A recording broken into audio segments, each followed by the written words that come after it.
नमस्कार दोस्तों, मैं विनोद कुमार यादव बिड़ावादनी V2 के इस ऑनलाइन प्लेटफॉर्म पर आपका स्वागत करता हूं। आज हम लोग पाँचवा जो है प्रैक्टिस सेट मैथ का लेकर आए हैं।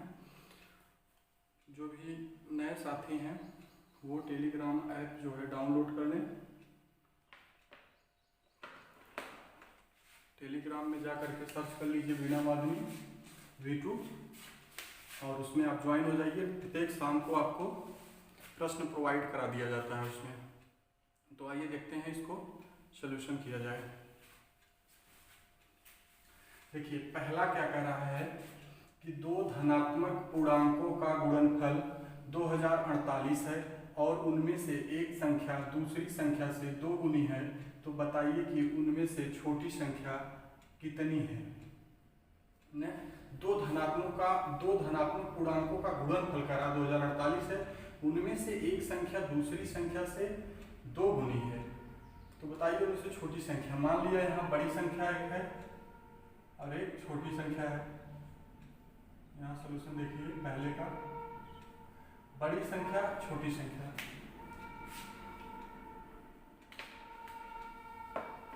बड़ी संख्या छोटी संख्या मान लीजिए। कह रहा है कि उनमें से एक संख्या दूसरी संख्या से दो गुनी। तो छोटी वाली की दो गुनी बड़ी होगी, तो छोटी अगर हम x मान रहे हैं तो बड़ी वाली कितना हो जाएगी, 2x हो जाएगी। अब देखिए आगे उसमें क्या कह रहा है कि अब यहाँ से आ जाइए, दो धनात्मक पूर्णांकों का गुणनफल 2048 है। तो इनका गुणनफल कह रहा है 2048 है। तो लिख देंगे कि x गुणे 2x इक्वल टू 2048। अब इसका गुणा कर लेंगे इसमें, तो 2x स्क्वायर बराबर 2048। तो x स्क्वायर बराबर, इससे भाग देंगे 2 से, 2048 बटे 2, 2 का 2 0, 2 दूनी 4, 2 चौके 8। x स्क्वायर बराबर 1024 होगा। तो x बराबर कितना हो जाएगा, अंडर रूट 1024। x बराबर 32 आ जाएगा आंसर। यही आपका क्या हो जाएगा, 32। तो सबसे छोटी संख्या 32 होगी और दूसरी 64 होगी।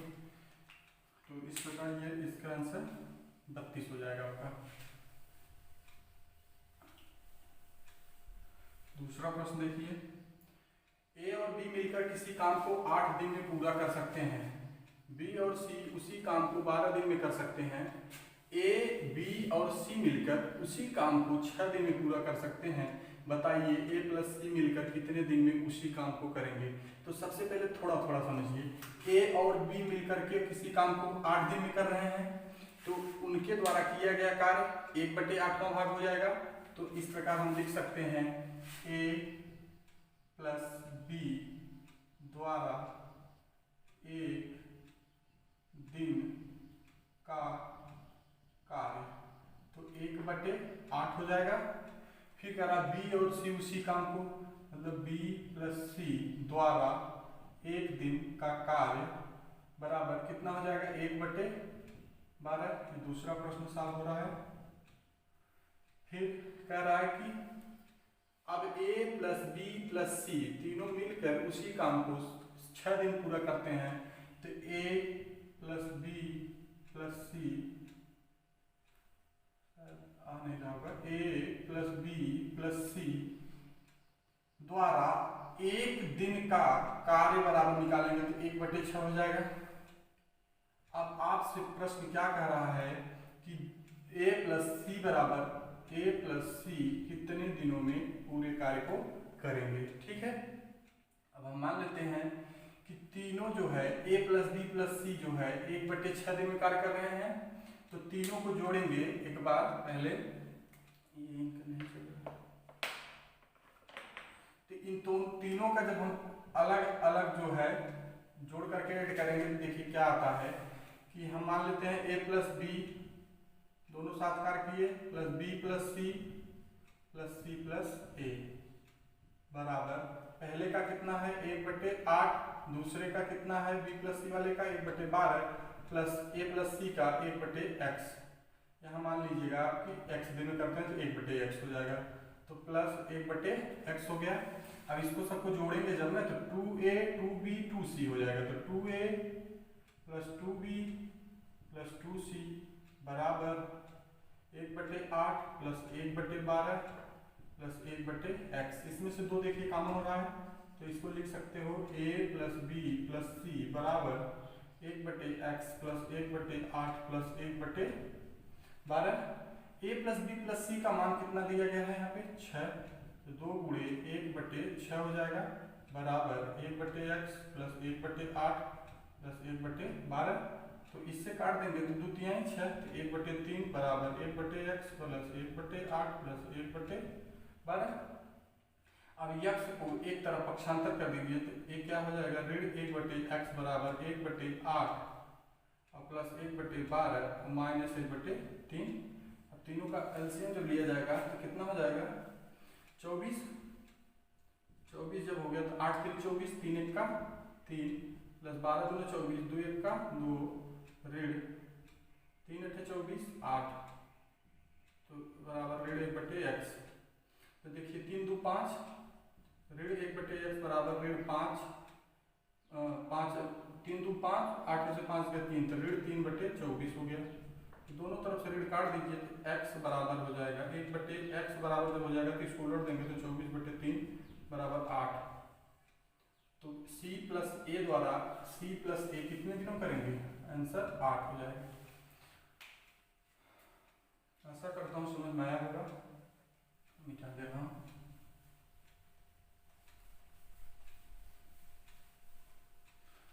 चलिए अगला प्रश्न देखिए, क्वेश्चन नंबर 3 क्या कह रहा है। कह रहा है कि ₹540 अंकित मूल्य की कोई वस्तु ऑफ सीजन ऑफर में ₹496.80 में बेची जाती है, तो दी गई छूट प्रतिशत में कितनी हो जाएगी। तो दी गई छूट प्रतिशत में कितनी हो जाएगी। देखिए उसका अंकित मूल्य कितना था, अंकित मूल्य बराबर 540 था, और जब छूट देने पर मूल्य बराबर 496.80 है।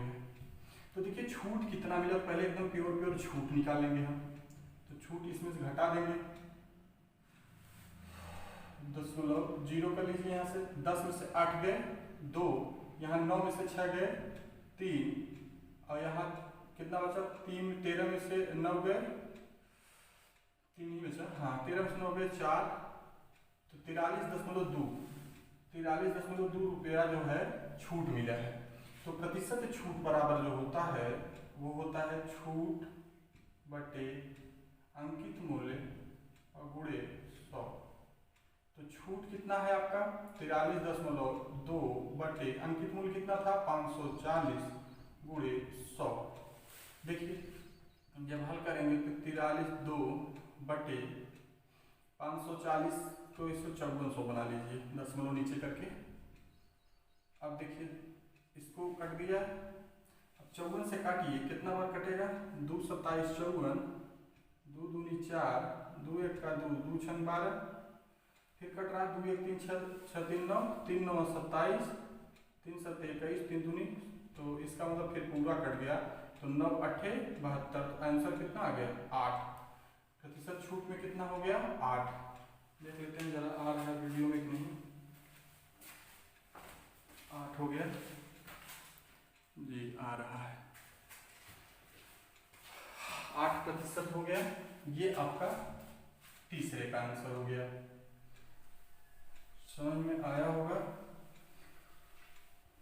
अगर समझ में ना आए तो आप लोग कमेंट जरूर कर दिया करिए, मैं प्रश्न को दोबारा रिपीट करूंगा।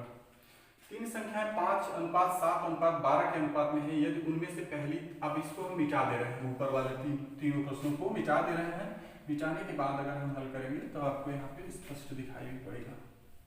देखिए क्वेश्चन नंबर 4 का सलूशन अगर किया जाए तो 4 का, तो 3 संख्याएं 5:7:12 के अनुपात में मान लीजिए कि पहली संख्या, दूसरी संख्या, तीसरी संख्या।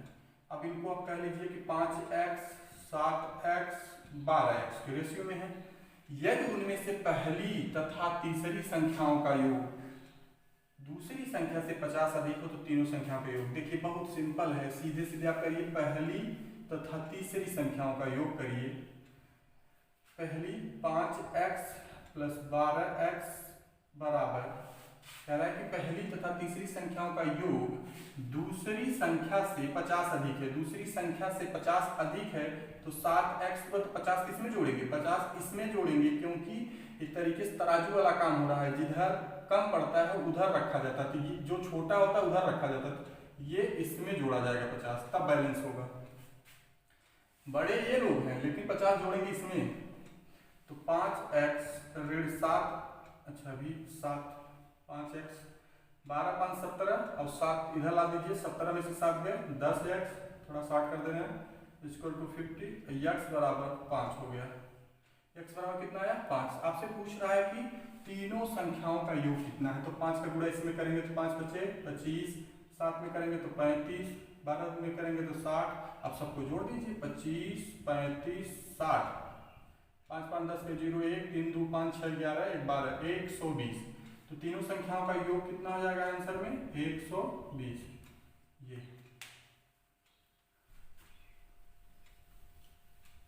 ये भी समझ में आया होगा, इसको भी मिटा देते हैं।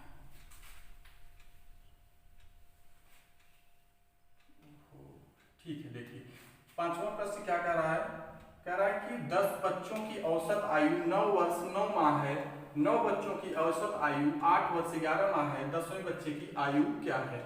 तो देखिए 10 बच्चों की औसत आयु जो है 9 वर्ष 9 माह है, तो सबसे पहले 9 वर्ष 9 माह को हम माह में ही ट्रांसफर कर लेते हैं, तो यहां से निकालेंगे कि 10 बच्चों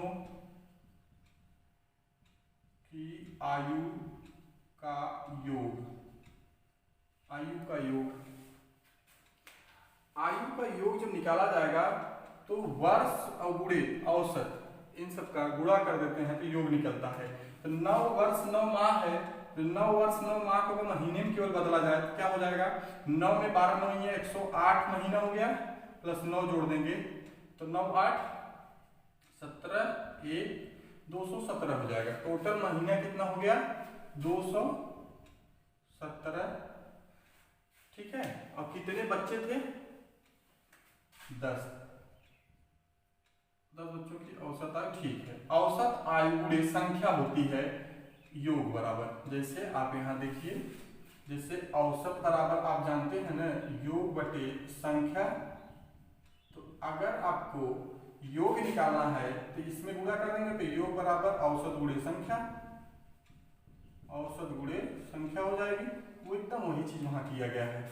योग निकालना है तो औसत जितना निकला था, एवरेज आयु 9 वर्ष 9 माह थी, तो इनको हम पूरा महीने में बदल लिए, 217 महीना हो गया, गुणे कितने लोग थे संख्या 10 हो गई। अब जब इन सब का गुणा कर देंगे तो ये कितना हो जाएगा 2170। 10 बच्चों की आयु का योग कितना हो गया 2 1। अच्छा ये बात तो समझ में आ गया होगा। ठीक, अब आगे देखिए फिर कह रहा है 9 बच्चों की औसत आयु, उन्हीं 10 बच्चों में 9 बच्चों की औसत आयु कह रहे हैं, 9 बच्चों की आयु का जब हम योग निकालेंगे तो योग बराबर औसत गुणे संख्या होती है, तो संख्या कितनी हो गई 9, और औसत कितना हो गया 8 वर्ष 11 महीना है, 8 वर्ष 11 महीना को जब हम महीने में बदलेंगे टोटल तो 12 अट्ठे 96, 96 प्लस 11 कर देंगे 7 9 1 10, 1 से 7 हो गया, और 1 से 7 में हाँ 107 पूरा हो गया, तो 107 महीना हुआ और संख्या कितने बच्चों की थी 9, तो योग निकाल देंगे तो 9 सत्ते 63 3 9 0 0 6 9 1 का 963 हो गया। तो 9 बच्चों की आयु का योग जो है गड़बड़ हो रहा है कहीं, बुरा हो गया, 9 सत्ते 63 के 3 हाथ लगल 6 9 9 0 0 6 9 9 कहाँ से गड़बड़ी हो रहा है 107 9 सत्ते 63 के 3 6 9 0 0 का 963।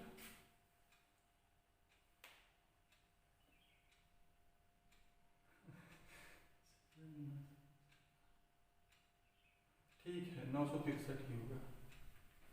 9 बच्चों की आयु का योग जो है वो पहले यहाँ से देख लीजिए, 9 बच्चों की औसत आयु 8 वर्ष 11 महीना है, तो 12 अट्ठे 96 महीना हुआ, 96 11 जोड़ देंगे तो 107 हो गया। ठीक है, 107 और 9 बच्चे थे। ठीक है, 63 900 कितना आया था, 63 आया था ना। ये हो गया आपका। आगे 10वें बच्चे की आयु क्या है। अब पूछ रहा है कि आप बताइए कि 10वें बच्चे की आयु क्या है, यही पूछ रहा है। यहां से आप देख सकते हैं कि 10 का योग भी दिया है और 9 का योग भी दिया है। इसका मतलब 10वां बच्चे का योग आपको निकालना है, औसत आयु निकालनी है ना। तो इसमें से इसको घटा दीजिए, 10 में से 3 गए 7 और 0 और यहाँ 21 बच रहा है। 21 में से 9 गए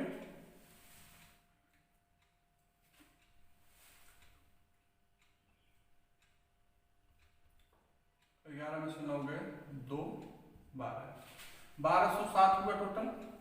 ये 10वें बच्चे की मतलब जैसे मंथ में एज आई है, महीने में एज आई है, तो 1207 को अब साल में कन्वर्ट जब करेंगे तो 1207 भागे 12 करेंगे तो 12 का 12।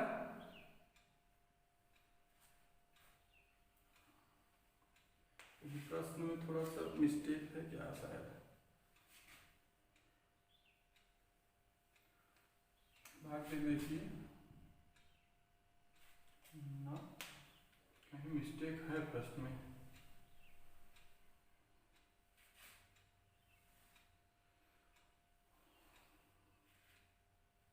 दस बच्चों की औसत आयु 9 वर्ष 9 माह है।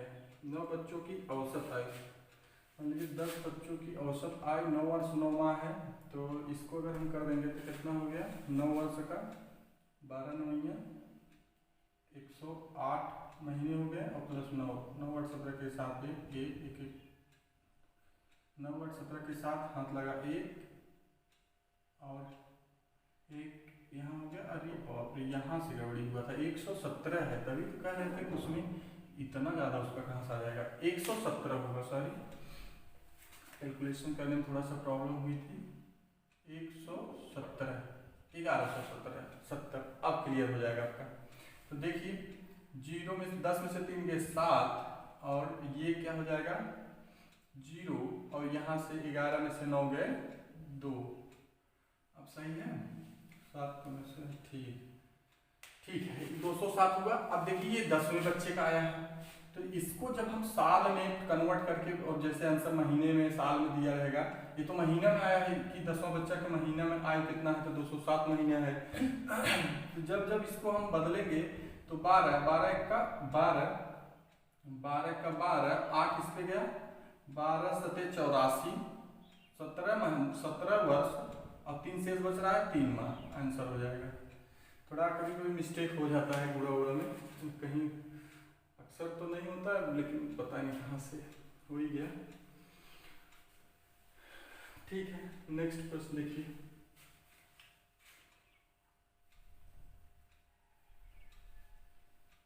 यही रीजन है कि परीक्षा में एकाक प्रश्न गलत हो ही जाता है, चाहे जैसे मतलब बाई मिस्टेक सब आ रहा है आपको, लेकिन कहीं न कहीं पूरा भाग में कुछ न कुछ दिमाग गड़बड़ा जाता है। यदि मोहन की आय महेश से 150% अधिक है, 150% अधिक है, तो बताइए कि महेश की आय मोहन से कितने प्रतिशत कम है। इसमें आप कुछ मत किया करिए, सीधे इसी को समझा करिए, इसके पीछे अधिक लगा है कि कम लगा है। अगर अधिक लगा है तो मोहन से कितने प्रतिशत कम है, तो प्रतिशत कम है बराबर लिख देंगे इसे सूत्र में। यहाँ पर x बटे 100 प्लस x गुणे 100 कर दिया करिए। अगर यहाँ पर कम रहे तो यहाँ माइनस कर दिया करिए बस। तो कितना हो गया 1 से 50 बटे 150 250 और गुणे 100 हो जाएगा। ये 1 0 से 0 काट दीजिए, 5 तिहाई 15, 5 पचे 25, 5 बीस 100, तो 20 तिहाई 60%, 20 तिहाई 60% हो जाएगा।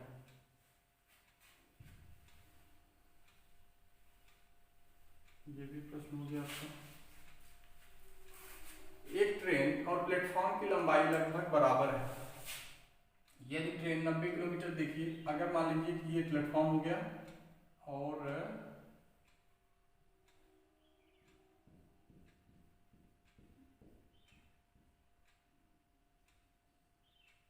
मान लीजिए कोई ट्रेन हो गई, इसका इंजन यहाँ तक है, ये बोगी है, ठीक, ये बोगी हो गया और ये ट्रेन हो गई। मान लीजिए कि ट्रेन की लंबाई और प्लेटफॉर्म की लंबाई, ये वाला प्लेटफॉर्म है, ये क्या है, प्लेटफॉर्म है। प्लेटफॉर्म की लंबाई और ट्रेन की लंबाई दोनों बराबर है, मान लीजिए कह रहा है, तो हम मान लेते हैं कि प्लेटफॉर्म, मान लीजिए कि ट्रेन की लंबाई कितना है,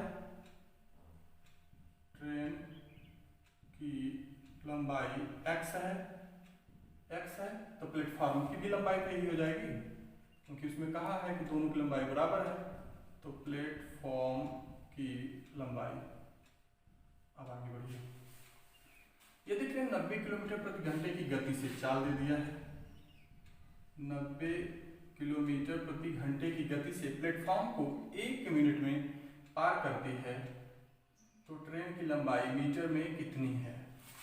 अब देखिए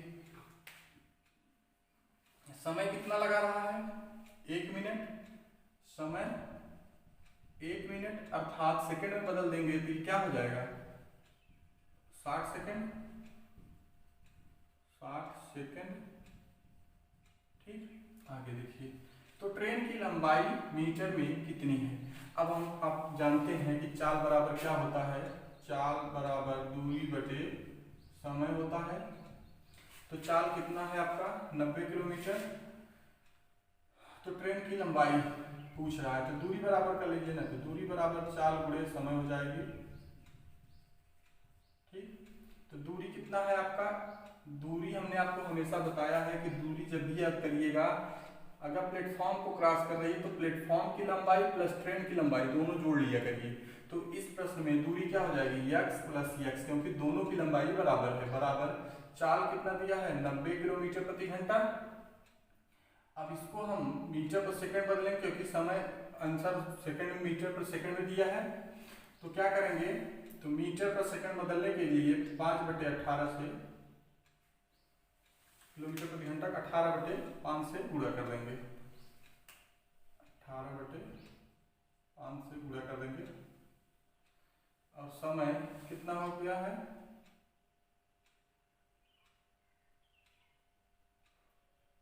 मीटर प्रति सेकंड बदलने के लिए उल्टा हो रहा है, 5/18 हो जाएगा, 5/18 गुणे समय कितना हो गया 60 सेकंड, तो 2x इक्वल टू 18/90, 5/25 और गुणे 60, 2x बराबर, अब इससे काट दीजिए 30, 25 × 75, 750 मीटर ट्रेन की लंबाई है, 750 मीटर ट्रेन की लंबाई है, ये आपका आ जाएगा।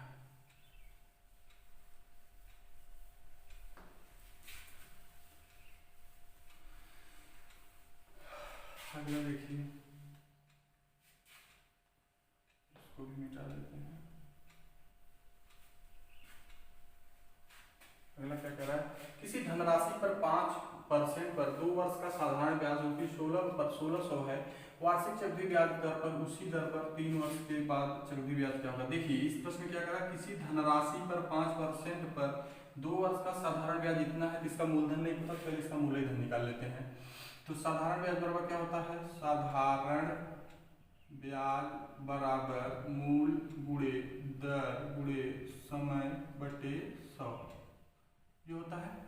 जिसमें आपको साधारण ब्याज दिया गया है कितना 1600 बराबर मूल नहीं पता, मूल x मान लेते हैं, गुणे दर दिया गया है कितना 5%, गुणे समय 2/100 कर लेंगे, तो 5 दूनी 10 से 1 जीरो इधर काट दीजिए, पूरा कट गया, इधर गुणा कर देंगे तो x बराबर 16,000 हो जाएगा। ये क्या आया, मूलधन। अब आगे जो प्रश्न कर रहा है, वार्षिक चक्रवृद्धि ब्याज पर उसी दर पर 3 वर्ष के बाद चक्रवृद्धि ब्याज कितना होगा। तो देखिए चक्रवृद्धि एकदम वही कर रहा है, मूलधन यही रहे, दर भी कर रहा है यही रख लीजिए आप, दर भी कह रहा है कितना 5% रख लीजिए, दर भी कह रहा है 5%, मूलधन तो 16,000 आया, ठीक है। समय भी दिया है 3 वर्ष, 3 वर्ष, ठीक है। अब देखिए चक्रवृद्धि ब्याज निकालने के लिए कहा है आपसे, चक्रवृद्धि ब्याज, यहाँ ध्यान से देखा करिए कि क्या कहा है, चक्रवृद्धि मूलधन का है, चक्रवृद्धि ब्याज का है, चक्रवृद्धि ब्याज का है, तो इसके लिए सूत्र जो होता है P पुस्तक में 1+r/100 का होल पावर t या n और -1 ऐसे, ये चक्रवृद्धि ब्याज निकालने का डायरेक्ट सूत्र है। हाँ, p कितना आया है 16,000, 1 प्लस दर कितना है 5/100 के घाते t मतलब 3 वर्ष, ये ऐसे कर सकते हैं आप। अब इधर से लिखिए 16,000 गुणे, यहाँ से काट लेंगे तो 5 × 5 20, 20 × 20 21/20 गुणे 21/20 गुणे 21/20 कर सकते हैं, -1 ऐसे कर देंगे। अब देख लीजिए आगे 16,000, ब्रैकेट के नियम को उल्लंघन मत करिए नहीं तो गड़बड़ हो जाएगा। 21 के समय 441 और गुणे 21 जब कर लेंगे तो 1 1 चौके 4 1 चौके 4 2 1 2 2 चौके 8 2 चौके 8 1 4 2 6 8 12 के 2 1 8 9 92 9,261 हो गया।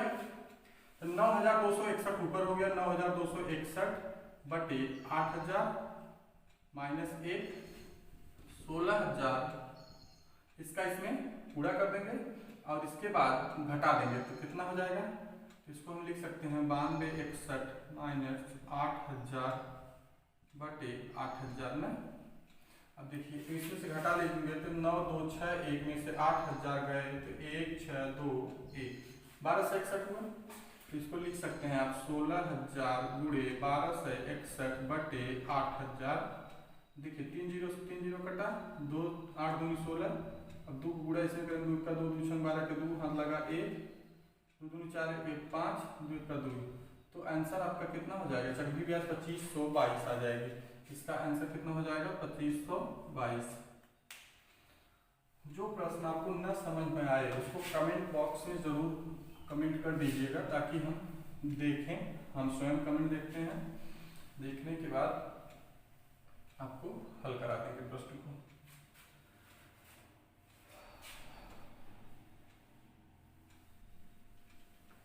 अगला प्रश्न देखिए, कह रहा है कि 9 a + b + a/b/a बराबर 1, तो a³ + b³ का मान पूछ रहा है आपसे। तो इससे पहले हल करिए, दोनों का लसा जब लेंगे तो a भी हो जाएगा, a भी हुआ।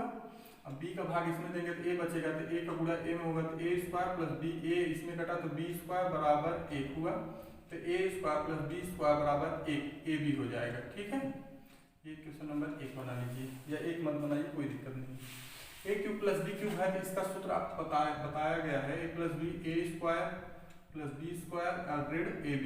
ठीक है, अब देखिए a + b यहाँ हो गया, a² + b² की जगह हम क्या रख देंगे ab, केवल क्या रख देंगे ab ऋण ab हो जाएगा, ये तो 0 हो गया, तो a + b गुणे 0 तो मतलब 0, तो पूरा मान कितना आ गया, a³ + b³ का मान क्या हो गया 0। बहुत ही इजी।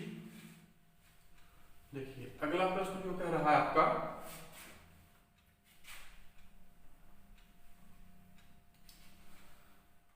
मोहन ने ₹42,000 का निवेश करके अपना व्यवसाय शुरू किया। 7 महीने बाद 50,000 की पूंजी के साथ रोहन भी मोहन के व्यवसाय में शामिल हो गया। वर्ष के अंत में इतने का कुल लाभ हुआ, तो इस लाभ में मोहन का हिस्सा क्या है। देखिए ऐसे में पहले लिख लिया करिए कि मोहन जो व्यवसाय स्टार्ट किया है, मोहन की पूंजी कितनी है। पहले रेशियो कन्वर्ट करने के लिए पहले पूंजी लिखिए, पूंजी कितना हो गया 42,000 मोहन लगाया था स्टार्ट में, 42,000। अब रोहन भी आया है, रोहन की पूंजी कितनी है 50,000 है। ठीक है, अब एक प्रश्न इसमें ध्यान दीजिएगा कि किसका कितने महीने तक पूंजी लगा है, उसमें किसका कितने महीने तक लगा है। तो देखिए यहाँ तो कह रहा है कि वर्ष के अंत में ना, 1 वर्ष तक पूरी पूंजी लगी है तब लाभ जाकर के मिला है, तो इसका मतलब मोहन तो शुरुआत से था, तो इसका मतलब इसका पूरी पूंजी 12 महीने तक लगी थी। 7 महीने बाद ये आया, तो 12 महीने में से 7 महीने घटा देंगे तो कई महीने बचेंगे 5 महीने, तो 5 महीने इसकी पूंजी लगी। अब इसका इसमें गुणा कर लेंगे तो 42,000 गुणे ऐसे रहने दीजिए भी। ठीक है, ये आपका रेशियो हो गया। तो वर्ष के अंत में लाभ कितना आया 5,000 कितना है लाभ है 3061 30 ठीक इतने रुपए का लाभ आया 30,160 रुपए का कुल लाभ हुआ। तो इन दोनों को पहले रेशियो में कन्वर्ट करिए। कैसे रेशियो में जब कन्वर्ट करोगे तो 42,000 गुणे 12 बटे कर लीजिए 5,000 50,000 गुणे 5। अब देखिए इसमें से 3 जीरो तो ऐसे उड़ गया ना।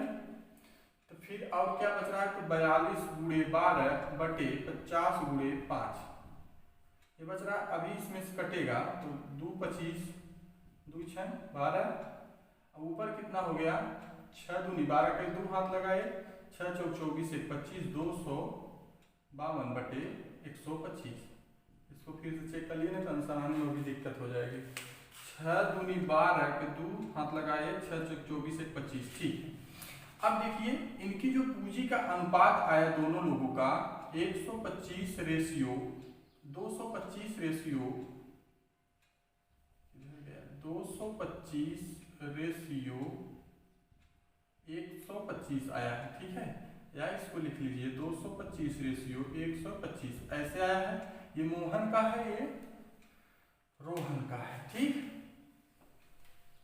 अब देखिए अब प्रश्न आप देखिए जब आप पूछे कि रोहन को कितना रुपया इस लाभ में से मिलेगा तो रोहन को मिलेगा ना ऐसे लिख लिया करिए मिलेगा अपने भाषा में। तो रोहन को मिलेगा। अब रोहन वाला जो है रेशियो कितना है 125 इसको ऊपर लिखा करिए 125 बटे दोनों लोगों का योग कर दिया करिए दोनों का योग। तो योग करिए तो 5 5 10 पे 0 हाथ लगा 1 2 2 4 1 5 हाथ लगा 1 2 1 3 हाथ नहीं लगेगा 2 2 4 1 5 2 1 3 3 से 50 5 5 10 पे 0 हाथ लगा 1 2 2 4 1 5 2 1 3 3 से 50 हो गया। अब गुणे टोटल जितनी राशि रहा करे उसको रख लिया करिए तो 30 160 ये 1 0 से कट जाएगा तो 5 7 35 5 25 125 7 से कटेगा शायद ये 7 चौक 28 2 7 21 नहीं कट रहा है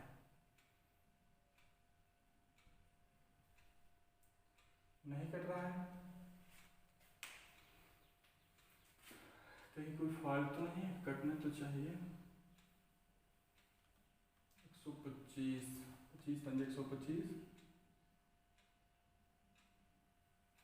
यहाँ कुछ दिक्कत है शायद 125 को ऊपर करिए 125 बटे अब दोनों जोड़िए 5 5 10 के 0 हाथ लगाए 2 2 4 1 5 2 1 3 350 और गुणे टोटल राशि कितना है 30 160 ये 0 0 से कट गया 5 7 35 5 25 125 तो फिर कितना हुआ बचा वहां पे तो 25 गुणे 360 पहले कर लीजिए 3060 गुणे 25 कर लीजिए अब भागे 7 कर दीजिए जो आएगा वो आंसर आपका हो जाएगा। तो इस प्रकार हम जब गुणा कर लेंगे तो 25 5 6 30 के 0 3 5 1 5 3 8 5 0 0 5 1 15 2 6 12 का 2 1 2 1 का 2 1 3 2 0 0 2 3 6 0 8 2 10 के 0 हाथ लगाए 3 1 4 5 7 754 00 बटे 7। तो अब 7 से इसमें भाग दे दीजिए कितना बाद आ रहा है 7 1 का 7 फिर नहीं जाएगा 0 बढ़ा लीजिए 7 7 42 7 से 49 5 7 7 49 और एक इसमें बचा था 7 का 7 10,771 दशमलव कुछ आएगा इसका जो है वैल्यू।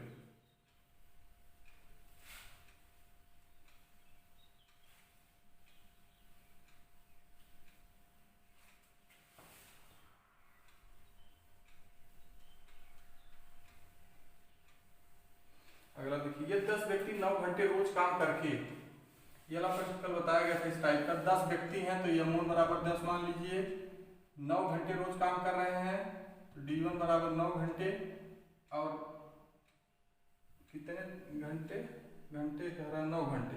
H1 बराबर हो जाएगा 9 घंटे, D1 बराबर दिया है आपका 20 दिन में, तो D1 बराबर 20 दिन। आगे अब कर सकते हैं, अब इसके बाद आगे बढ़िए।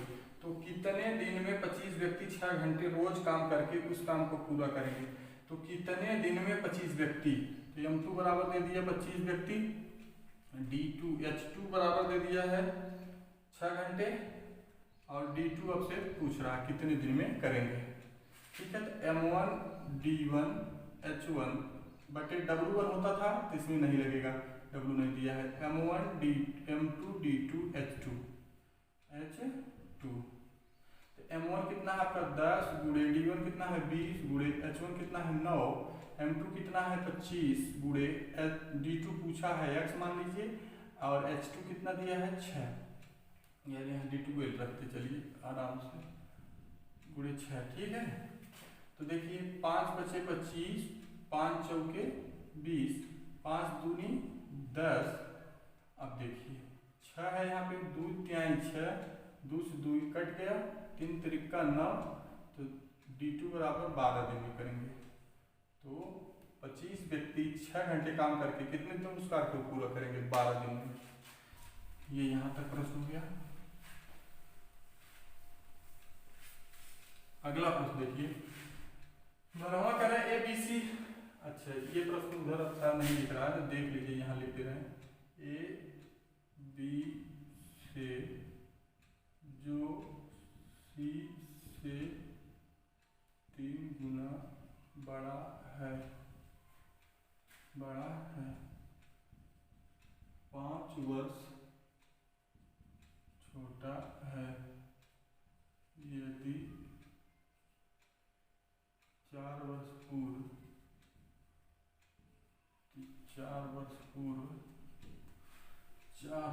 पूर्व C 10 वर्ष का था तो 6 वर्ष बाद A कितना बड़ा हो जाएगा, कितना बड़ा हो जाएगा। देखिए कह रहा है AB से पहले ABC 3 लोगों को मान लीजिए। ठीक है, सॉल्यूशन करते समय अब ये प्रश्न बहुत हल्का नहीं है। आज कुछ प्रश्न हल्के रखे गए थे, कुछ लोग कह रहे थे कमेंट में सर थोड़ा समझ कम आ रहा है। देखिए AB से है यहाँ पे A कामा B से जो C से 3 गुना बड़ा है। अगर इक्वेशन यहाँ बनाना आप सीख गए तो आप कर ले जाएंगे, नहीं तो फिर नहीं कर पाएंगे। A B से जो C से 3 गुना बड़ा है, A B से जो C से 3 गुना बड़ा है, इसका मतलब 3 गुना बड़ा B है किससे, C से। तो अगर हम इसको X मान लें तो ये 3 गुना हो जाएगा। अब आगे कर रहा है 5 वर्ष छोटा है, कौन छोटा है, A छोटा है, तो 3x ऋण 5 कर देंगे। यदि 4 वर्ष पहले C की आयु 10 वर्ष थी, इसकी आयु 4 वर्ष पहले अगर ये 10 वर्ष का रहा होगा, 4 वर्ष पहले ये 10 वर्ष का रहा होगा, तो कह रहा है तो 6 वर्ष बाद A कितना बड़ा हो जाएगा। अब देखिए 4 वर्ष पहले अगर ये 10 वर्ष का रहा होगा तो वर्तमान आयु ये मानी गई है ना, वर्तमान मानी गई, इस समय ये कितने का होगा, 14 का। कई स्टेप में सवाल देखिए चल रहा है। अब 14 का जब हुआ तो किसका पूछ रहा है, तो A कितना बड़ा हो जाएगा 6 वर्ष बाद, 14 त्रिक 42 माइनस 5 तो 37 हुआ। अब कह रहा है 37, अब 6 वर्ष बाद ये वर्तमान एज आई है इसकी, 6 वर्ष बाद जब निकालना होगा तो 6 जोड़ देंगे इसमें, तो 7 6 13 का 43 हो जाएगा। कितना हो जाएगा आंसर इसका, 43। तो आज के लिए बस इतना ही, और नेक्स्ट हम लोग डेली ऐसे देखते रहेंगे।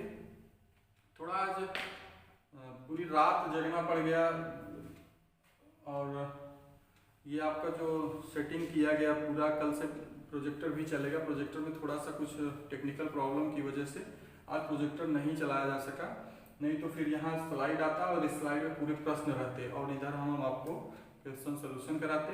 तो वही टेक्निकल फॉल्ट को जो है सही करवाया जा रहा है, थोड़ा इसी में जो है व्यस्तता है। और अब डॉक्टर SD यादव की जो बुक है मैथ की, उसको पूरी तरीके से संपूर्ण हल करा करके आपको अपलोड कर दिया जाएगा। आप उसको अवश्य देखिएगा।